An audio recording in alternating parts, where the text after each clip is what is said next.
নামাজ পড়ে কোরআন শরীফ পড়ে, এই হলো নূর ইসলামের চরিত্র। এই ধরনের মানে কত বিপরীত চরিত্র।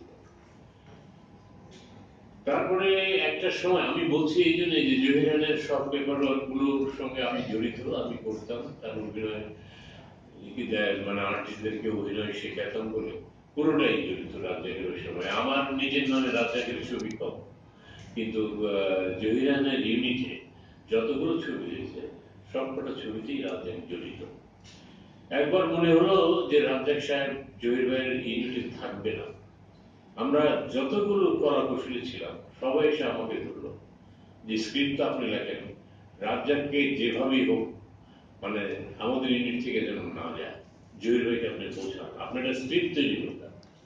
আমি 24 ঘন্টায় একটা স্ক্রিপ্ট তৈরি করেছিলাম, 24 ঘন্টায়।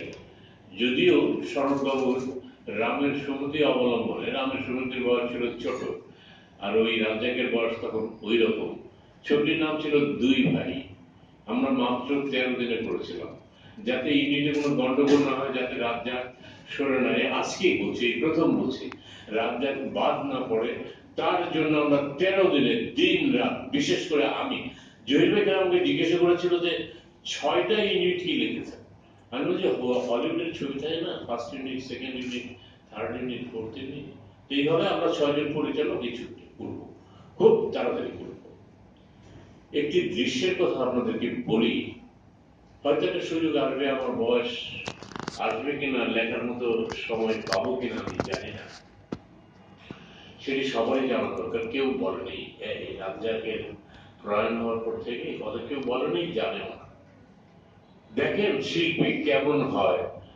রাজ্জাককে বললাম রাতে ট্রেনে তুলে যে আপনি কুমিল্লায় চলে যান, কুমিল্লায় গিয়ে থাকবেন, ভোর 7টায় আপনি কুমিল্লা স্টেশনের উপরতলায় দাঁড়িয়ে আইকম বাইকম সাইকেল চালাতে থাকবেন, আমরা ট্রেনে আসবো, ট্রেন থেকে আপনার শট নেব।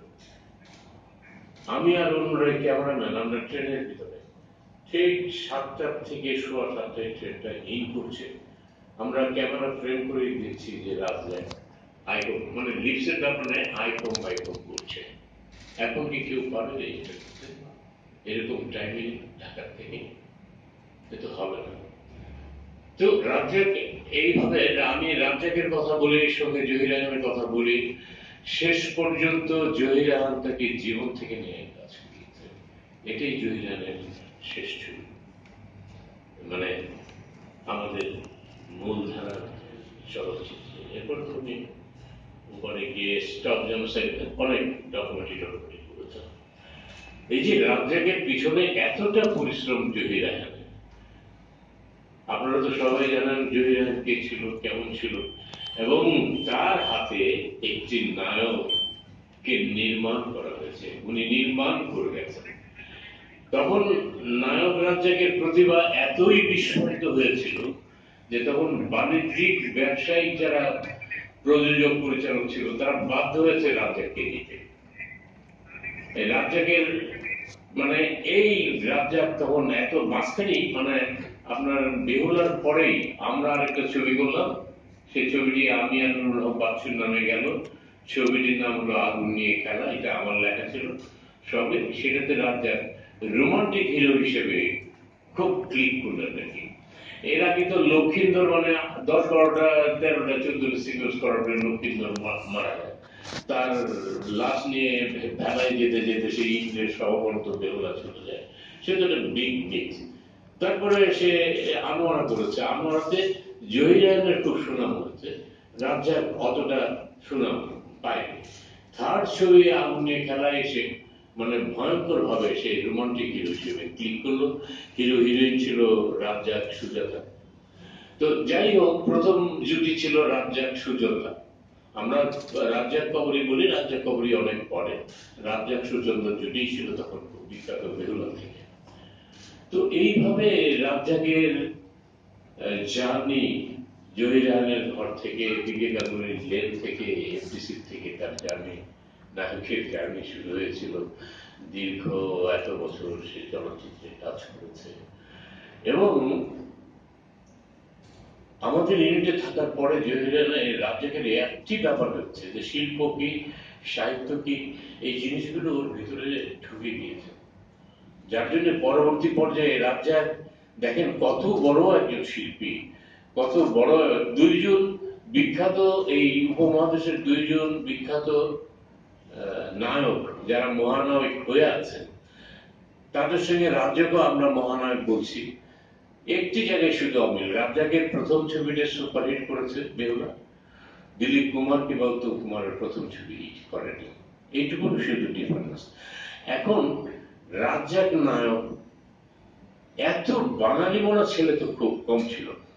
মানুষ যে কথাটি বলে যে একটি প্রতিভাবান মানুষ সে যদি প্রতিদিন তার শৈশবের সঙ্গে কথা না বলে সে কোনোদিন ভালো প্রতিভাবান বা ভালো লেখক বা ভালো চলচ্চিত্রকার হতে পারে না। কারণ তাকে তার শৈশবের সঙ্গে কথা বলতেই হবে। তো রাজ্জাকের জন্ম ছিল পশ্চিমবঙ্গে। পশ্চিমবঙ্গের শিল্প সংস্কৃতির আবহাওয়া নিয়েই রাজ্জাক ভয়ঙ্কর দুঃসাহসের সঙ্গে শুধু স্ত্রীকে নিয়ে এদেশে চলে এসেছিলেন। তো তার মুখে ছিল প্রমিত ভাষা, সুন্দর ভাষা, আমাদের পুরো ভাষা ছিল না।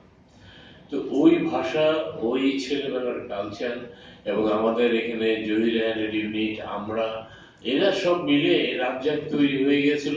তারপর রাজ্জাক এতগুলো ছবি করছে, তার অসম্ভব ধৈর্য ছিল। এই যে ৩০০-টির উপরে ছবি করেছে, একটি পরিচালকের সঙ্গেও তার কখনো বিবাদ হয়নি, মনোমালিন্য হয়নি। সুন্দরভাবে সে গুছিয়ে গুছিয়ে কাজ করেছে এবং সে সবসময় সবকিছু গুছিয়েই করেছে। এমন করেছে যে সে মৃত্যুর পরে তার এবং তার স্ত্রীর জায়গায় কোথায় হবে সেটাও সে ঠিক করে রেখে গিয়েছে।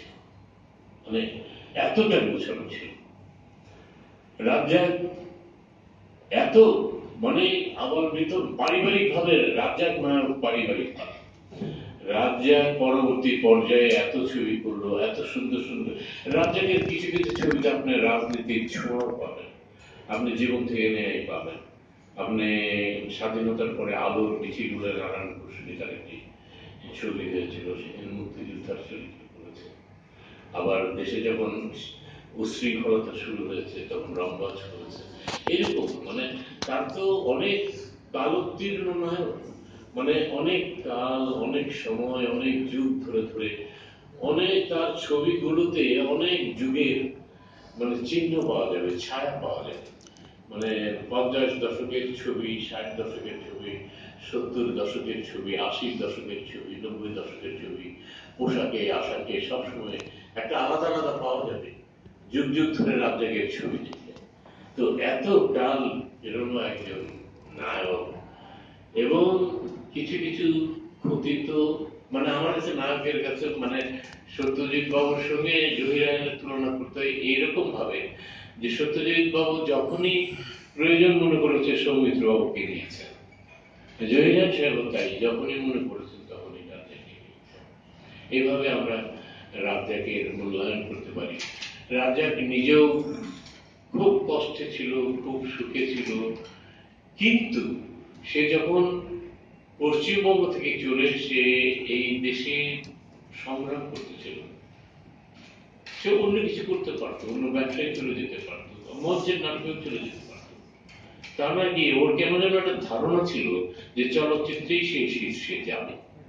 যার জন্য ওই খালি ইকবাল ফিল্মস মানে আব্দুল জব্বার খান সাহেবের অফিসে গিয়ে বসে থাকতো, কামাল আহমদ সাহেবের সঙ্গে সহকারী কাজ করেছে, পেকুর উস্তাকার লেনে ছোট্ট একটা চরিত্র করার জন্য খুব মানে করেছে, মানে অনেক কষ্ট করেছে। সে অন্য জায়গায় চলে যেতে পারতো, কিন্তু চলচ্চিত্রই ছিল তার একমাত্র সাধনা। সে চলচ্চিত্রকেই ভালোবাসত, চলচ্চিত্র এবং সেটার ফসল তো আমরা টের পাচ্ছি, আপনারা সবাই টের পাচ্ছেন।